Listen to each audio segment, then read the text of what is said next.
April 18, 1942. The North Pacific did not welcome them.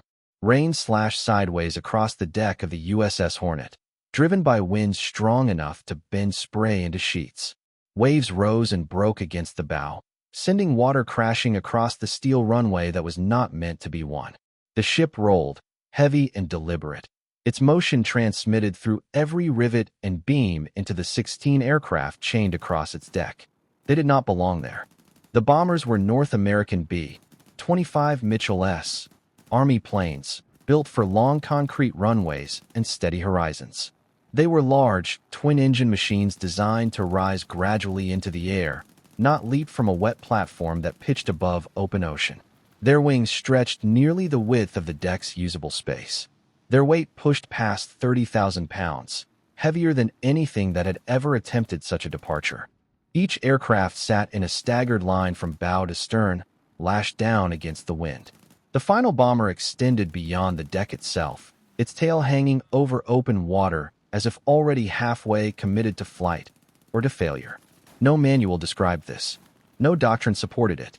No pilot anywhere had done it in combat. At the front of the line, the first bomber waited. Its pilot stared down less than 500 feet of wet steel. That was all the runway he would get. Less than a tenth of what the aircraft normally required. The ocean stretched beyond the deck like an unspoken conclusion. The deck crew had painted two narrow white lines on the surface. One for the nose wheel, one for the left main gear. If the pilot kept perfectly aligned, the right wingtip would pass the carrier's island by 6 feet. 6 feet, a margin measured not in safety, but in survival. Sailors stood along the deck's edge, watching in silence. They had seen aircraft launch before, fighters, dive bombers, machines designed for carriers. But this was something else. This was a land bomber, heavy and unfamiliar, crouched at the edge of a moving ship in bad weather, preparing to do something it had never been built to do. It looked wrong. It felt wrong.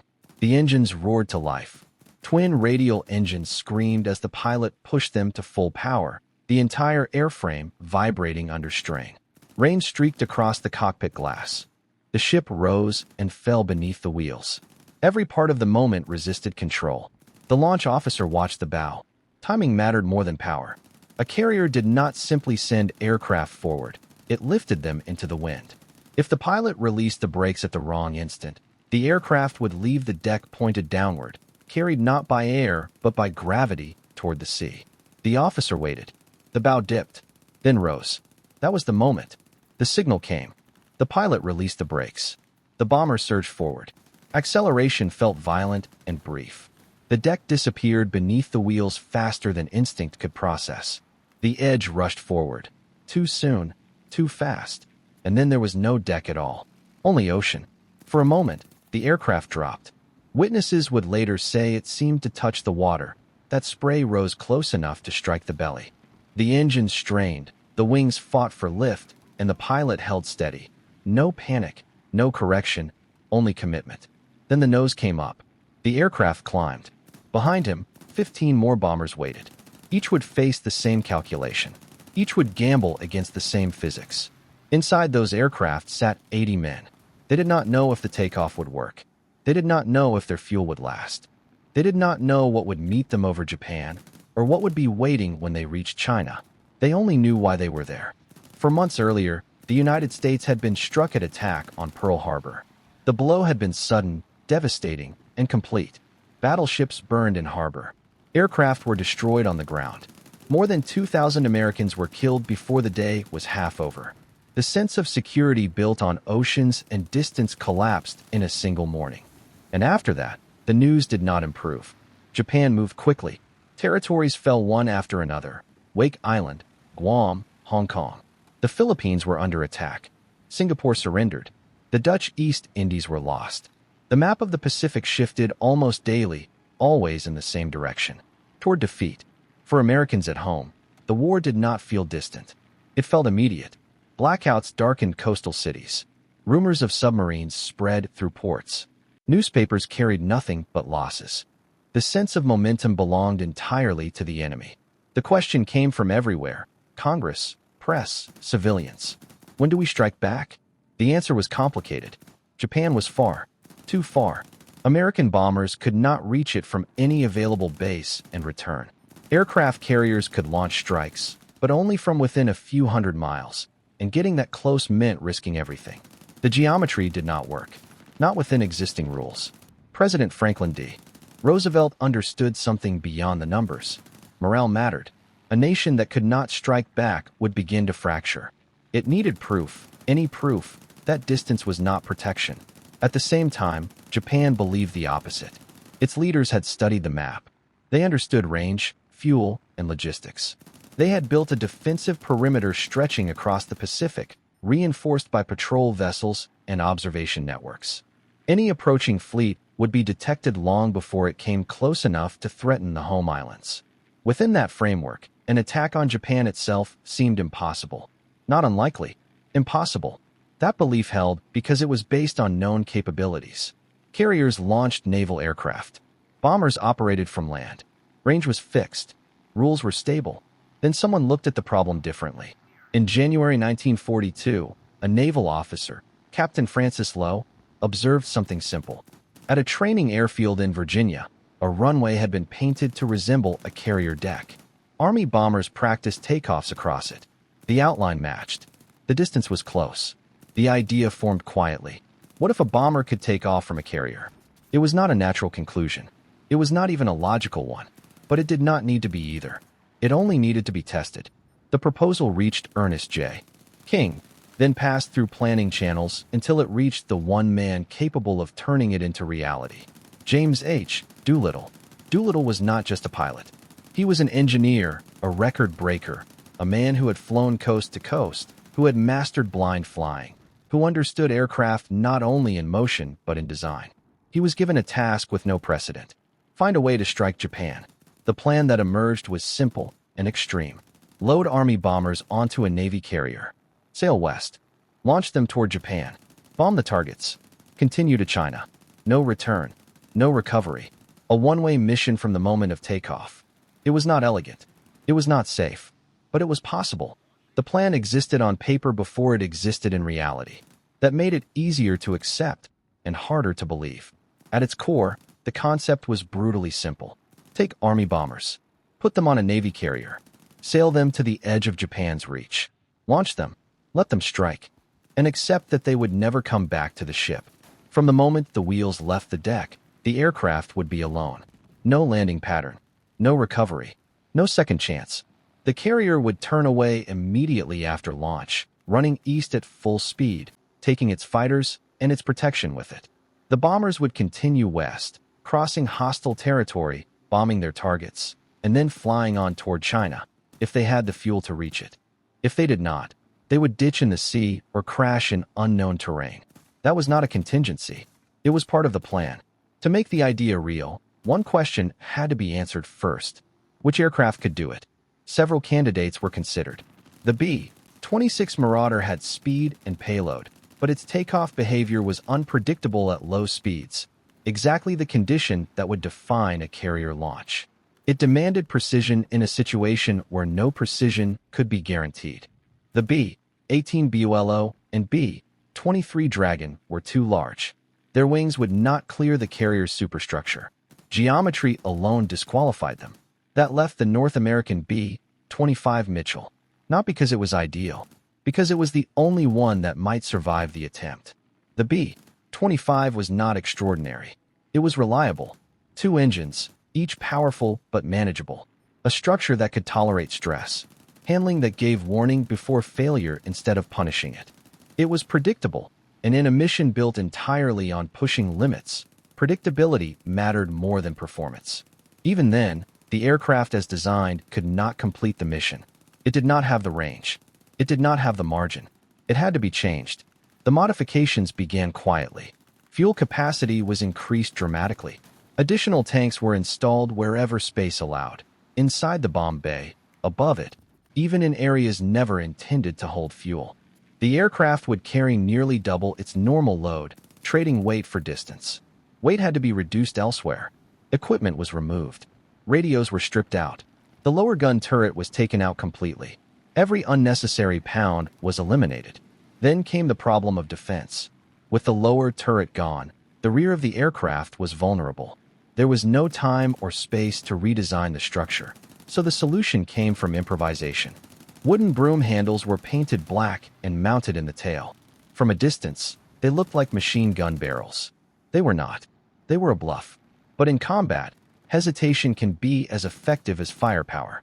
The crews began training in secrecy at Eglin Field, Florida. They were told very little. Only that the mission would be dangerous. Only that they could refuse. No one did. The training was focused on one thing: takeoff. A section of runway was painted to simulate a carrier deck. Markers were placed to define the distance. Pilots practiced again and again, learning how to lift a fully loaded bomber into the air in less than half the space it normally required. The technique was unnatural. Flaps fully extended. Engines at maximum power before brake release. The control column pulled back almost immediately, forcing the aircraft into the air at the edge of a stall. It felt wrong. It looked wrong. But it worked. At first, the goal was to get airborne within 800 feet. Then 600. Then 400. Within days, crews were lifting off in distances that had seemed impossible. Some pushed even further. One pilot managed it in under 300 feet. There was no margin. That fact became real when one aircraft stalled at low altitude during practice and crashed. The crew survived. The aircraft did not. The lesson was clear. There was no room for error. Not metaphorically. Physically. While the crews trained, the carrier prepared. On April 2nd, 1942, the USS Hornet left San Francisco with 16 bombers secured across its deck. It could not launch its own aircraft. Its flight deck was entirely occupied. Protection came from another carrier, USS Enterprise, and the escorting ships around them. The entire mission depended on this fragile balance. If the task force were discovered and attacked, the Hornet could not defend itself. It could only run. At sea, the Army and Navy shared a confined world. The sailors worked the ship. The airmen waited. They checked their aircraft constantly. They studied maps they could not yet fully understand. They cleaned weapons that might never be used. They played cards. They slept when they could. And when they could not, they thought. The crossing took more than 2 weeks. 16 days of ocean, distance, and silence. The ships moved west under radio discipline, avoiding detection, carrying a mission that could not be explained if discovered. The weather worsened as they went. Wind strengthened. Seas grew heavier. Spray crashed across the bow, and over the bombers lashed to the deck. The aircraft endured conditions they had never been built for. Salt water. Constant motion. Cold, wet air. Maintenance was limited. Engines could not be fully run. Repairs were improvised. Every small problem became significant. A leaking fuel line. An instrument drifting out of calibration. A mechanism sticking. There were no spare aircraft. No replacements. What they had was what they would fly. Below decks, final briefings took place. Targets were assigned. Factories. Oil storage. Steel production. Military infrastructure. One instruction stood above all others. Avoid civilian targets. The mission was not about destruction alone. It was about impact. Symbolic. Psychological. Strategic. As the task force moved closer, the distance to Japan shrank. But so did the margin for error. Ahead of them, invisible in the gray Pacific, lay something they did not know existed. A line of small vessels. Fishing boats. Radio-equipped. Watching. Listening. A defensive system not built from steel or guns, but from observation. A thin line stretched across hundreds of miles, waiting for something to cross it, and the Americans were moving straight toward it. The plan depended on reaching a launch point undetected. Everything depended on that. Because if they were seen too early, the mission would change. The distance would increase. The risk would multiply, and the already narrow margin would disappear. They did not know how close they were to that moment, but it was coming. Fast, and it would force a decision no one had wanted to make. Dawn on April 18th did not bring clarity. It brought contact. Radar aboard the USS Enterprise picked up shapes on the surface, small, distant, but real. At first, there was uncertainty. The task force altered course, turning away from the signal, hoping to slip past unnoticed in darkness and cloud. For a moment, it seemed possible. Then more contacts appeared. And then the lookouts saw it with their own eyes. A small vessel cut through the gray water ahead. Close. Too close. It was the Nitto Maru, one of dozens of Japanese picket boats forming a thin, invisible screen hundreds of miles offshore. It did not look like a warship. It did not need to be. Its purpose was simple: see, report, and disappear. And it had already done the most important part. The radio message went out. The cruiser USS Nashville opened fire and destroyed the vessel, but the damage could not be undone. The warning had been sent. Somewhere in Japan, operators might already be receiving the signal, already trying to interpret it, already reacting. The task force had been seen. Everything changed in seconds. The original plan called for launching the bombers roughly 400 nautical miles from Japan. Now they were more than 600 miles out. The extra distance was not an inconvenience. It was a threat to the entire mission. Fuel had been calculated precisely. There was no reserve. Lieutenant Colonel James H. Doolittle stood on the deck of the USS Hornet and faced the reality. Turn back, and the mission fails. Launch now, and every crew might be lost. There was no middle ground. The decision came quickly. Launch. At 8:20 in the morning, Doolittle pushed the throttles forward on the first North American B-25 Mitchell. The engines roared against the storm. The aircraft trembled. Rain blurred the world beyond the windshield. He held the brakes until the engines reached full power, then released. The bomber surged forward, accelerating across the wet deck as the carrier pitched beneath it. The bow rose slightly, just enough to give the wings a fraction more lift. The deck ended. The aircraft dropped. For a moment, it seemed certain that the ocean would take it. Then the wings caught. The engines held. The bomber climbed. Behind him, 15 more aircraft followed. Each launch was a repetition of the same fragile equation: power, timing, wind, and control balanced against gravity. All 16 aircraft got airborne. Not one failed. The task force did not wait.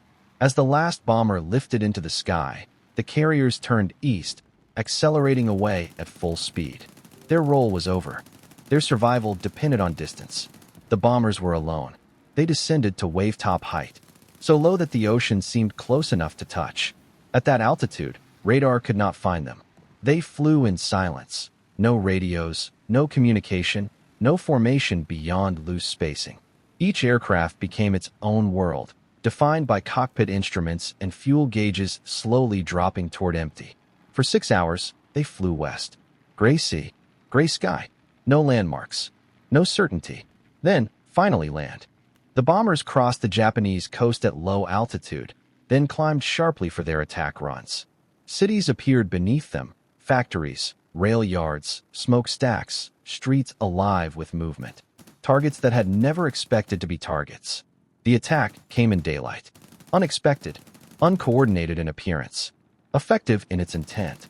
The defenses reacted too slowly. Fighter aircraft scrambled but struggled to intercept low, fast-moving bombers arriving from unpredictable directions. Anti-aircraft fire was scattered, unfocused, built for a different kind of attack. The B-25 struck Tokyo, Yokohama, Nagoya, Kobe, Osaka. Bombs fell on industrial targets: oil storage, steelworks, power plants. One bomb struck the nearly completed light carrier Ryuho, delaying its readiness. The physical damage was limited: dozens killed, hundreds wounded, a few hundred buildings damaged. Measured in tonnage, it was insignificant. Measured in meaning, it was enormous. Japan had been reached. The belief in distance as protection collapsed in minutes. The defensive perimeter, built with such confidence, had been penetrated by an idea no one had anticipated. Not a fleet, not a large-scale invasion, but 16 bombers launched from a carrier. The bombers did not linger. They turned away and headed for China. That was when the mission began to fail. Fuel was nearly gone. The early launch had consumed the margin. Night approached faster than expected. Weather closed in. Clouds covered the land. Rain reduced visibility to nothing. The airfields in China remained dark. The radio beacons that should have guided them were silent. The crews had no choice. One by one, they bailed out or ditched. 15 aircraft were lost. None landed as planned. One crew diverted north and landed in the Soviet Union, where they were interned. The rest scattered across eastern China, parachuting into darkness, into unfamiliar terrain, into uncertainty. Doolittle jumped into the night and landed in soft earth that saved his injured ankle. It was not a heroic landing.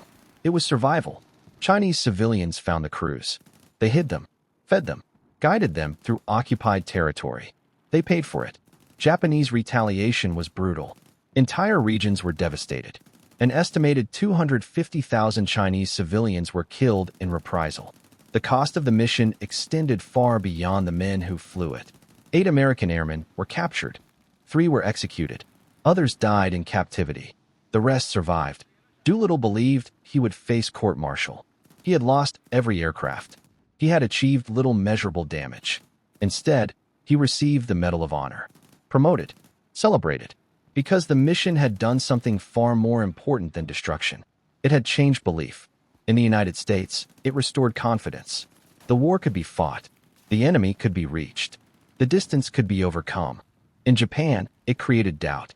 The homeland was vulnerable. The perimeter was not absolute. That doubt forced decisions. Accelerated plans. Contributed to the chain of events that led to Battle of Midway, where Japan would lose 4 carriers and shift the balance of the war. The raid did not win the war. It did not even change it immediately, but it changed how both sides understood it. Japan had prepared for every logical threat. It had not prepared for this. Army bombers launched from a carrier, flying beyond expected range, attacking in daylight because a single fishing boat forced a decision. The plan should not have worked. The aircraft should not have made it. The mission should have failed. It did not. And that is the point. The most important weapon that day was not the bomb, not the aircraft, not the carrier. It was the willingness to ignore what was considered impossible. 16 bombers, 80 men, a mission with no return. The damage they inflicted was small. The message they delivered was permanent. Limits are real, until someone decides they are not. And then everything changes.